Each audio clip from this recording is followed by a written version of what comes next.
सभी विद्यार्थियों को नमस्कार। आज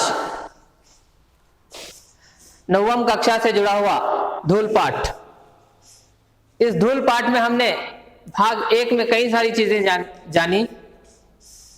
साथ ही साथ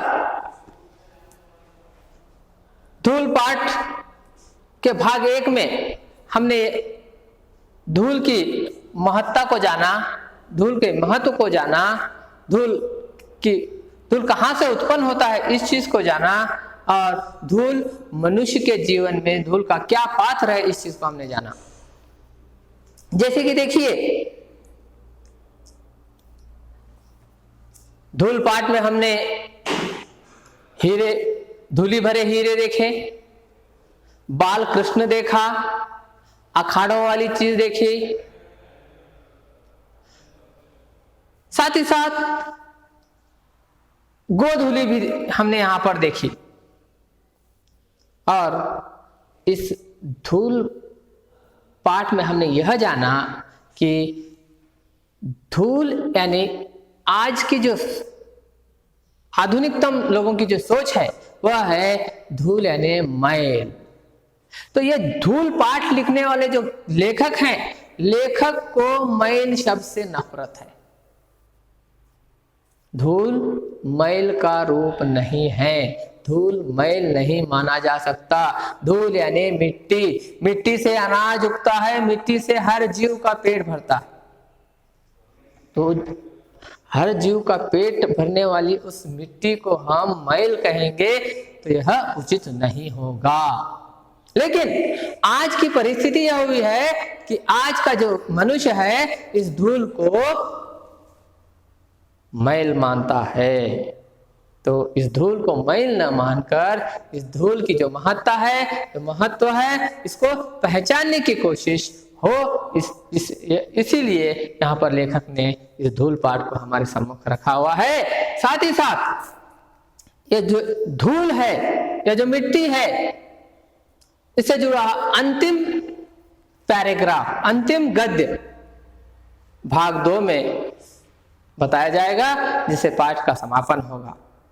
तो इस अंतिम गद्य में हमें क्या सीखने को मिलेगा? इस अंतिम गद्य में हमें यह सीखने को मिलेगा कि धूल के तो हमने पहले भाग में तो हमने जाना कि धूली भरे हीरे, बाल कृष्ण, अखाड़े वाली मिट्टी, ग्रामीण सोच, शहरी सोच, फिर कविता की कल्पना, ये सारी चीजें हमने पहले भाग में जानी। लेकिन यहाँ पर अंतिम ये जो पैराग्राफ है, यह पैराग्राफ हमें हमारी देशभक्ति और हमारे जीवन में एक मुख्य पात्रधारी है, वह पात्रधारी है किसान। उस किसान से जुड़ा हुई बात और हमारी देशभक्ति के बारे में, इस देशभक्ति और किसान दोनों इस धूल और मिट्टी से किस प्रकार जुड़े हुए हैं यहाँ पर बताने की कोशिश हुई है। तो सीधे मैं इस पाठ के अंतिम गद्य पर आगे बढ़ रहा हूं। तो देखिए, हमारी देशभक्ति धूल को माथे से न लगाए तो कम से कम उस पर पैर तो रखे। देखिए, हम लोग हमारी देशभक्ति, जैसे कि मैंने देखा है, कई सारे लोग हमारे देश में अच्छी पढ़ाई कर, अच्छा रुतबा बनाकर वे पैसे कमाने के लिए बाहर चले जाते हैं, विदेश को चले जाते हैं। विदेश को जाने के बाद वहां पर वे अपने आप को स्थायी कर लेते हैं, लेकिन स्थायी वहां के हो जाने के बाद वे यह न सोचे कि हम अब पराये हो गए हैं। तो ऐसी सोच अगर लाते हैं तो वहां पर उनके अंदर से अपनी मातृभूमि का जो प्रेम है वह समाप्त हो जाएगा। तो यहाँ पर लेखक कहना चाहते हैं कि मातृभूमि का जो प्रेम है वह कभी खत्म होना नहीं चाहिए। तो मातृभूमि पर विदेश को जाने वाला व्यक्ति अपने देश से प्रेम करते हुए रखता है, तो वह अपने देश को आने की, अपने देश में रहने की, अपने देश की अच्छे और बुरे की जो सारी सोच अपने मन में बनाए रखता है।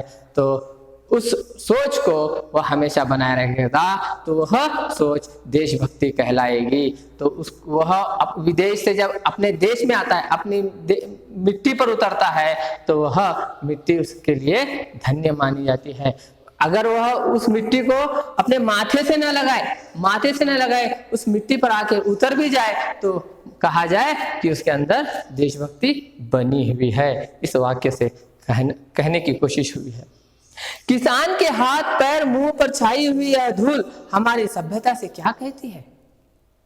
देखिए, किसान के हाथ पैर मुंह पर छाई हुई यह धूल हमारी सभ्यता से क्या कहती है? हम कांच को प्यार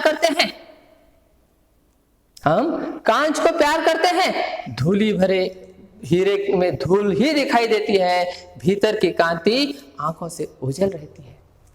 मतलब किसान अपने शरीर पर धूल समाया हुआ होता है, लेकिन उस धूल में सन कर वह अपने शरीर को सुदृढ़ बनाकर वह क्या करता है? अनाज पैदा करता है।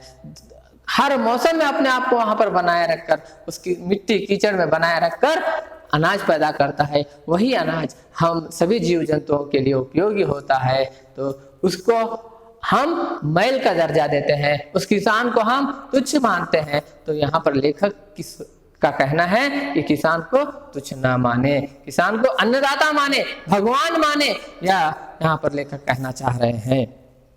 कांच को प्यार करते हैं, धूली भरे हीरे में धूल ही दिखाई देती है, भीतर की कांति आंखों से ओझल रहती है। मतलब अंदर जो उसकी इच्छा शक्ति है वह गायब हो जाती है। लेकिन ये हीरे अमर हैं। देखिए, किसान कभी मरने वाला नहीं है। अगर किसान मर गया तो यह संसार समाप्त हो जाएगा। हीरे अमर हैं और एक दिन अपनी अमरता का प्रमाण भी देंगे। अभी तो उन्होंने अटूट होने का ही प्रमाण दिया है, हीरा वही घनचोट न टूटे, मतलब क्या है? जो परिपूर्ण व्यक्ति होता है वह कभी हार नहीं मानता, जो परिपूर्ण व्यक्ति नहीं होता वह टूटा हुआ माना जाएगा। जैसे कांच को आप कहीं पर भी फेंक दो और टूट जाएगा, अगर हीरे को फेंक दो वो टूटने वाली चीज नहीं है। वे उलटकर चोट भी करेंगे और तब कांच और हीरे का भेद जानना बाकी नहीं रहेगा। तो देखिए, यहाँ पर कांच उल्टे हमें चोट करेगा, लेकिन हीरा जो है हमें रोशनी देगा, प्रकाश देगा, मार्ग देगा, यहाँ पर बताने की कोशिश हुई है।